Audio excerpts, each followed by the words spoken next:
Mangalagiri AIIMS తొలి స్నాతకోత్సవానికి హాజరైన రాష్ట్రపతి ద్రౌపది ముర్ము గ్రామీణ గిరిజన ప్రాంతాల్లో వైద్య సేవలు అందించాలని యువ వైద్యులకు పిలుపు. శీతాకాల విడిది కోసం హైదరాబాద్కు విచ్చేసిన రాష్ట్రపతి. లోక్సభలో జమిలి ఎన్నికల బిల్లును ప్రవేశపెట్టడంపై ఓటింగ్. మెజారిటీ నిర్ణయం మేరకు సభలో బిల్లును ప్రవేశపెట్టిన అర్జున్ రామ్ మేఘ్వాల్.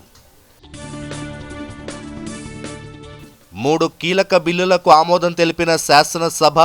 స్పోర్ట్స్ వర్సిటీ, విశ్వవిద్యాలయాలు, తెలంగాణ జీఎస్టీ సవరణ బిల్లులకు ఆమోదం. అవగాహన లేకుండా అప్పులు చేస్తున్నారంటూ రాష్ట్ర ప్రభుత్వంపై హరీష్ రావు విమర్శలు.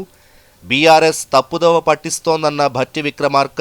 సభలో చర్చకు సిద్ధమని ప్రకటన. హైడ్రా ఏర్పడక ముందున్న నిర్మాణాల జోలికి వెళ్లబోమన్న కమిషనర్ రంగనాథ్. జూలై తర్వాత చేపట్టిన అక్రమ నిర్మాణాల్ని కూల్చివేస్తామని స్పష్టీకరణ.